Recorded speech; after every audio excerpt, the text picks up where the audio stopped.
Hey, hey, hey, what's up, everybody in the world? This is Ace Michael Show, and I am a bit perturbed, if I'm saying it correctly. I am a little set off my rocker here. I'm kind of like a wet kitty, not a happy wet kitty, but a wet kitty that's a little miffed.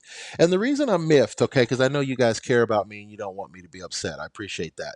But the reason I'm miffed is because we in this country are not treating our seniors with the dignity and respect that they deserve. That's right. That's right. I said it. Yeah. If you think about these crimes against our seniors have gotten to an all-time high level.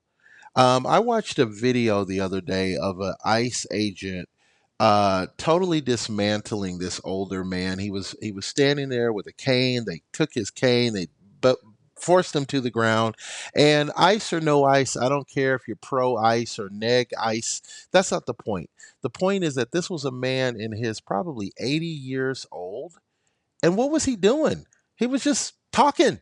He was just standing there talking, and they abused him. And I've seen many other videos like this, and I've heard terrible, terrible, terrible stories about abused seniors. I used to work with a lady who was 77 years old with colon cancer, and this husband and wife team were trying to get her house from her. They kept trying to work their way into being her guardian so that they could take her house, her car. They had designs on everything she was going to be owning was going to be theirs as soon as she died. They had it all set up, and it sickened me to my stomach. It sickened me. And very little sickens me, guys. I can eat like 12 chili dogs and it don't sicken me. I'm just saying. That sickened me. So I'd like to know what you think about it. If you feel as enraged as I do, we're not even going to get on. We might actually get on the veterans. That's a whole nother level of game. But I totally think of all of the crimes that are unacceptable, the misuse of seniors, the abuse of seniors, the conniving and conning seniors, that is a direct route to you're going to hell. That is my opinion. Today on the show, we have someone who is not going to hell. She's a beautiful, talented individual who's making the world a better place one day at a time. My good friend Irina Hansen is on the show today. Irina, welcome to the Ace Michael Show, baby. Thank you so much, Michael, for having me. I appreciate it. Thank you. Glad to be here with you. Yes, indeed. She's the only one that gets to call me Michael. Nobody calls me that but you. I love it. I love it. Michaels. I love it. Do it. I love it. The more I hear it, the more I embrace it. I love it. Love it.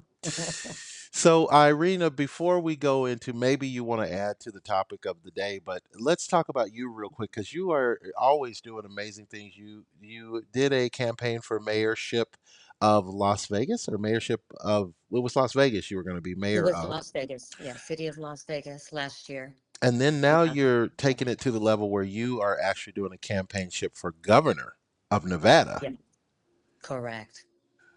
My first question is why? Why would you want such stress? Well, actually, I never signed up for this, Michaels. I never, I have to be honest with you, I never aspired to, be a politician. I never, saw myself in, politics. Yeah. However, unfortunately, the journey and the path, that I've been on the last 7 years, Uh-huh. has led me, to this decision. And so basically, it's just, behind the scenes, I've just seen so many things, that are not right and so many corrupt things that are going on behind the scenes. And I'm sure, using the word corrupt, I mean, everybody knows it's like a nationwide crisis right now. We Mm-hmm. have Mm-hmm. unhinged, judicial branch, government officials, all sorts of craziness going on. So it's no surprise. But so that's what's inspired me, to run is because currently our politicians, have miserably failed the constituents of Nevada. And so we need to fix that. Right. I agree. But And what are they gonna do? Like, because it it, seems like it's so messed up, you kind of have to like restart the whole thing and get it fresh. absolutely. And what I've been saying is that we need to drain the desert swamp. Mm. You know, that's how corrupt it is, literally. So, Mm. when I get in office, there's going to be, a lot of jobs available because we're going to be firing a lot of people. Okay. Okay, good. So there you go. Okay. So That's how that's you where that's drain the gonna happen. swamp. Nice, Right? I nice. mean, literally, Michaels, you can't have, people that have been working from the previous administration and continue on, if you're trying to make changes and bring about some positive changes, right? And fix a broken system. You Hmm. can't have people with the same mentality moving forward with you, right? You got to let those people go. Right. And this is where I have a problem with, I think it's concerning, let's just say, that my opponent, Governor Lombardo, currently the incumbent, hired 7 operatives of, Sisolak's administration to come work for his administration, right? But Hmm. at the same time here, it's tell me, it's I mean, why would a Republican, so-called, Republican, governor on paper and in title, Hmm. hire Sisolak's, operatives who's completely, from the Democratic Party. And not that I have anything against the Democrats, but, or the Republicans, but, you got to be who you say you're going to be, right? Who you Mm. are. So if he's, far left, as we've seen from his policies, then stop hiding behind the title that you're a Republican. You see what I'm saying? And just trying to Okay. get that Okay. Republican vote. Does it make Okay. sense? Yeah, it does make sense. Which, speaking of making sense, now for most of us, politics doesn't make any sense. So sometimes Mm-mm. I follow like what you guys are saying, and then I get lost in the darkness. Like if you go to church, the pastor's sermon, it starts off, you're right there with them at the beginning. You're like, yeah. And then somewhere he just starts to lose you, and you're like, I don't know anything about that terminology or that. What is that? What?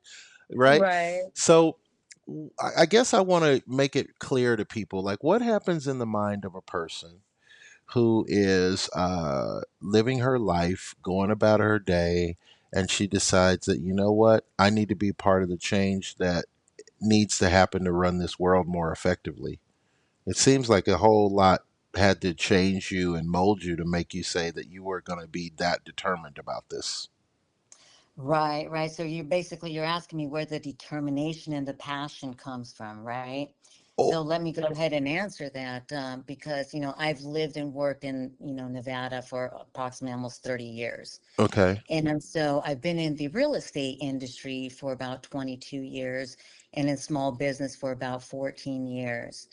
And so where does the passion and the determination come from? It's when the government gets involved in our business and takes away our livelihoods, right? Okay. So when they got into my, personal business and have, taken away my livelihood, which was, my salon business industry, Hmm. I had a skincare line, very successful skincare line that I developed. I'm licensed as a cosmetologist also as well, and an advanced esthetician. So I built, a pretty successful business, and it happened during the time that I went through a divorce, which should have been any normal divorce. You would think, okay, we're going to be cordial about this, and Hmm. we're just going to go sign the papers and whatnot, and it should have been over within less than 6 weeks, maybe 3 months max. But that didn't happen. And so, what happened is that still to this day, 7 years later, Mm. I'm still going through this mess. And that should not be so. But the beautiful thing about it is that it's opened up my eyes to see what's actually going on behind the scenes. Hmm. And I also realized that it's not just myself. And this is where I realized that it's pretty messy behind the scenes. It's not even about my divorce case, to be honest with you. God, I believe, wanted me to go on this path, not only to be able to empathize and see what's going on with other people behind the scenes, but what I have discovered is that children are getting trafficked through our so called family court system. Mm. Seniors are being financially exploited to a degree you wouldn't even imagine. I mean, it's made me pretty sick. I don't know if you've ever watched that documentary, The Guardian, I did. right? I did. Right. And so the funny thing, it's not funny thing, but the crazy thing is that those actors, which I call, state actors and officials, are still currently on the bench. And I don't understand if they have exploited these seniors to such a degree and have stolen their assets, kidnapped them literally out of their homes, drugged them, put them in mental institutions, and sold off, their homes, their vehicles, taken control of their trust accounts through guardianship. It's called guardian ad litem's. These judges in family court appoint guardian ad litem's to seniors, so if they cannot take care of themselves. However, this wasn't the case in many of these hundreds of cases that have gone just terribly bad. So that's where, when I found out that this was going on behind the scenes, that's when I started doing even further investigations on who the players are behind the scenes and what's really and truly going on. And that's where my eyes really opened to this whole new world of corruption I had no idea about. Mm, So that's when I passionately, started pursuing, politics. Not politics so much, but research and doing my research first to mm-hmm, find out the depth of the corruption, right? mm-hmm. And knowing now what I know, I mean, it is just terrible, Michaels. And so the system is broken. The justice system is being weaponized against the people, and that should not be so. And those that have taken, an oath to uphold our Constitution and to serve the people are not doing that. You know what I mean? And that's Yeah. that's not how it should be. So at the center of everything, good and bad, there's always the word why. Why do you think this has become the problem it's become? What's the why? Oh, absolutely. The why is because, one, we're a police run state. Okay. And it's been that way for, I think, the last few administrations and whatnot. Um, the reason why it's become this way, because number one, there's no accountability at all whatsoever. There's no oversight and Mm, there's no transparency within our government. And that's what I look forward to changing and creating a civilian led integrity task force for oversight, accountability, and transparency within our government. Right now, we do not have that. As mm, much as they want to, scream it from their pulpits and whatnot. Oh, we have transparency and we're being transparent with you. There's absolutely no transparency and no accountability at all whatsoever. That's why these judges are completely unhinged and they do whatever they want. They think that they're God in their own courtrooms, and mm, they're not. They're not. And they must be stopped. They must be stopped because they are literally ruining lives and damaging, our kids, and yeah, we're going to need a lot of mental, health facilities because of what's going on. mhm. Mental, agencies and Right, whatnot, right. because of what's happening and what these, black robe parasites are putting our children through. Absolutely. And so, just for, let's say you've been living under a rock. If you're listening to the show today, you've been living under a rock for the last few decades. It may shock you to know that what Irina is saying right now isn't some strange science fiction story. Like, this is a true thing. We can literally say, yeah, kids are being trafficked. Yeah, seniors are being abused. Seniors are being abducted from their homes, and Mhm. their homes are being taken. So there's a great film. I believe it was a Netflix film. It's called I Care a Lot. You guys write it down unless you're driving. Don't write it if you're driving. I Care a Lot is the name of the film, and it's a great film. It's played a little bit more, well, not a little bit, it's played a lot more for the comedic aspect.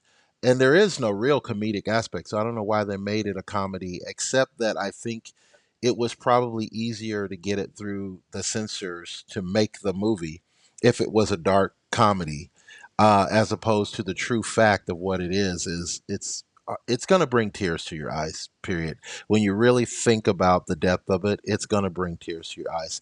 Now, the other film as a documentary, which what was the name of it, Irina?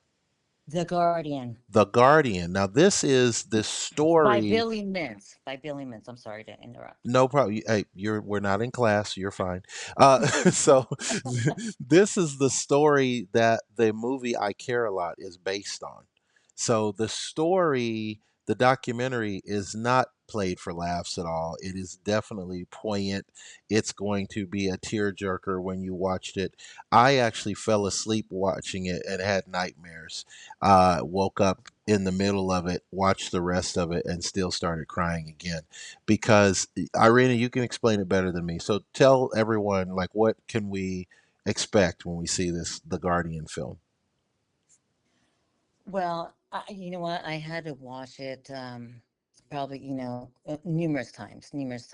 And I just couldn't, believe my ears and my eyes and seeing Mm, what, was happening. And I was like, this can't, this cannot be. I mean, this is right. literally happening underneath, our eyes and here in Las Vegas, Yes. you know? Yes. And, um, and so I watched it quite a few times to take keynotes of the players in there.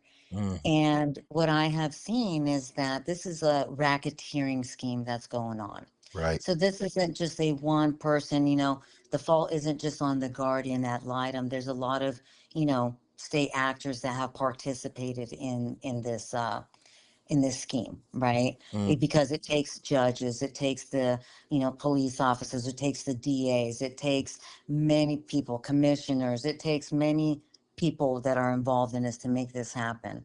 mm, And so I just, I couldn't, like I said, believe what I was seeing and hearing. But I'm actually in contact with the daughter that had her parents kidnapped from her.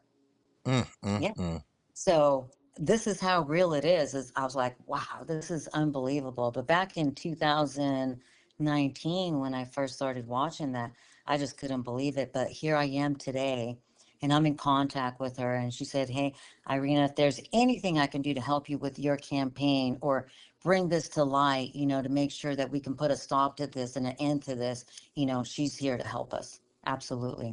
And people need to reflect on the fact that this has to do with serious money changing hands, serious property ownership.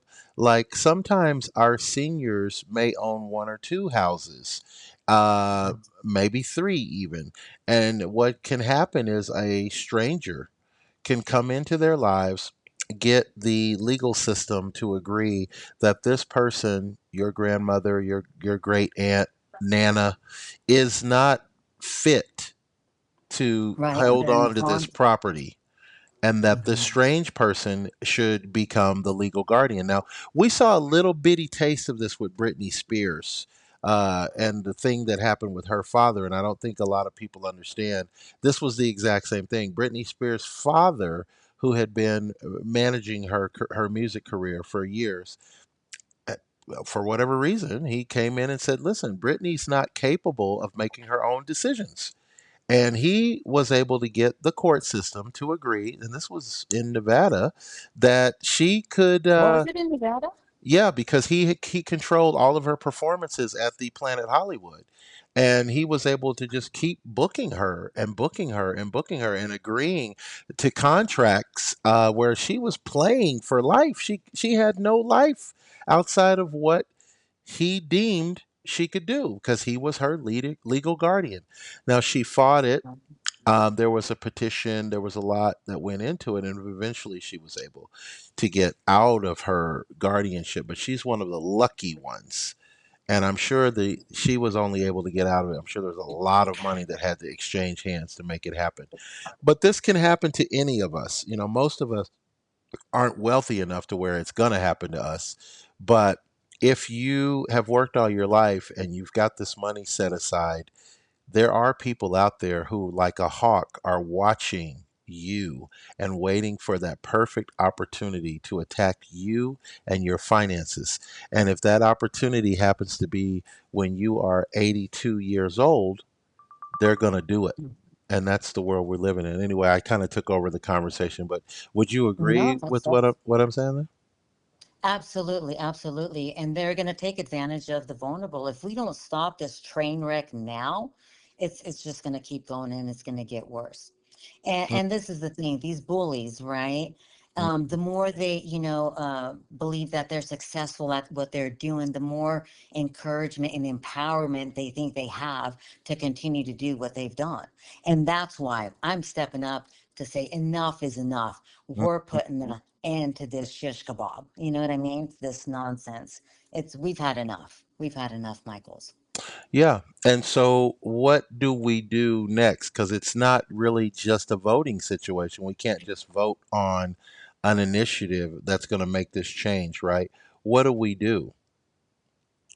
So, well, the funny thing is, Family Court was established by, it was put on, has an initiative on the voter ballot, right? Mm-hmm. And so they decided back in the 1990s because the caseload for district civil court division was, overwhelming with all the cases from family divorces and civil, cases such as, lawsuits and whatnot.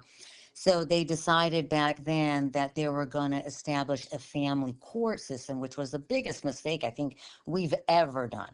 Because family court is what I like to call a kangaroo court. Mm, It doesn't, um, it's a closed off court system where I've even personally been denied to have my friends in there for support or anything like that because of the corruption that is going on, of course, and they like to get you alone to ambush you.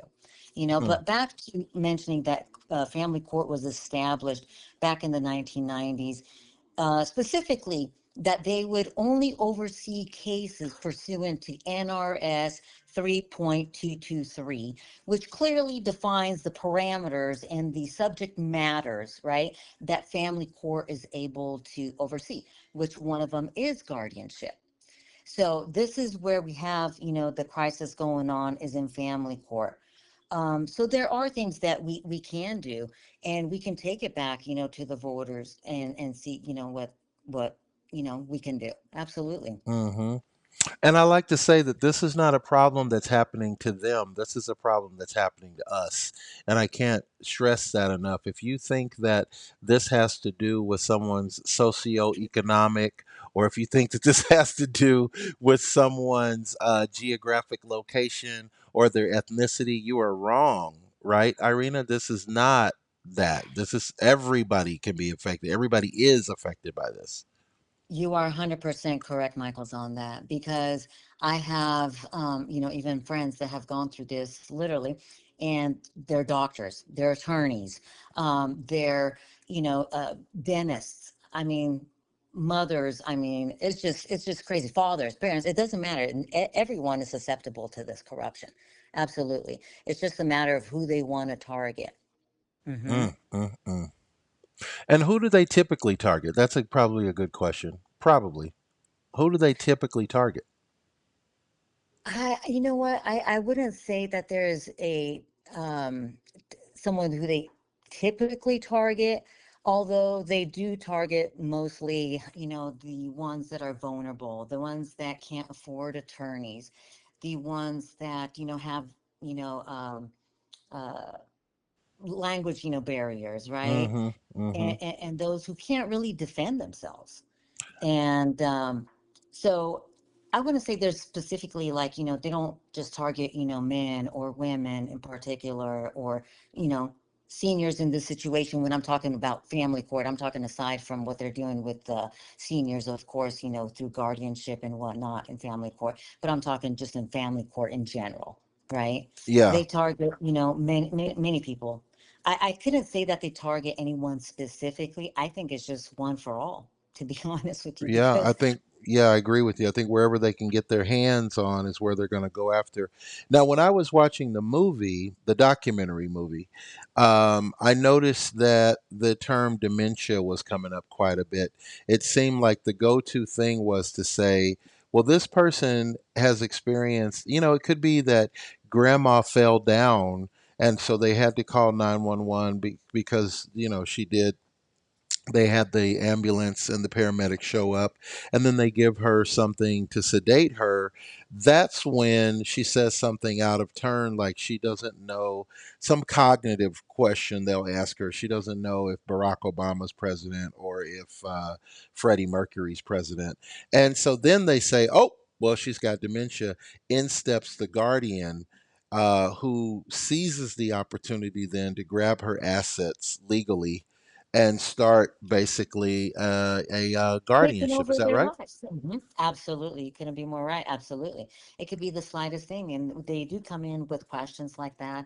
And they do ask them questions. And if they say, well, I just, can't remember. But I mean, how many of us young people can't remember probably what we did a couple days ago? But it doesn't mean we're incompetent, right? Right. Or should be, unfit. So, yeah, that's the dangerous situation there. So I do believe that we need to put a stop to this, Michaels, for Well, sure. and just for the record, I want to make clear that I'm experiencing dementia right now, people. So don't let that be a thing. Like I thought that was pretty regular. So whatever that is. But anyway, all Right? right. So Irina, we want to champion your cause. We want to champion your run for governorship. How do we find you on the social media if we want to do that? Where in the world do we go to find you on social media? You can go to Irina Hansen for Governor of Nevada. I am on X, Twitter, Facebook, and Instagram as of right now. Nice. And of course, our website, www.irinahansenforgovernor.com. Irene. And is it that four, the number four, or the FOR? It's the FOR. The FOR is in the house. Got to always represent the FOR. FOR, people. And that That's is right. what's up today. It's been the Ace Michael Show. I'm Ace Michaels. It's been my pleasure to speak with Irina Hansen on the show. You guys get behind this. This is a pretty serious thing. And it's one of those things. No, it's not pretty serious. It's very serious. But it's one of those Yes. things that unfortunately, it is not going to slap you in the face until it has slapped you in the face. And you don't want it to happen then. You want it to happen Right. before that you've taken some action and you've done everything you could do to stop it. Ace And Michael that's Show. I'm out. You know what I say at the end of every show, guys. Live the life you love and love the life you live. Thank you.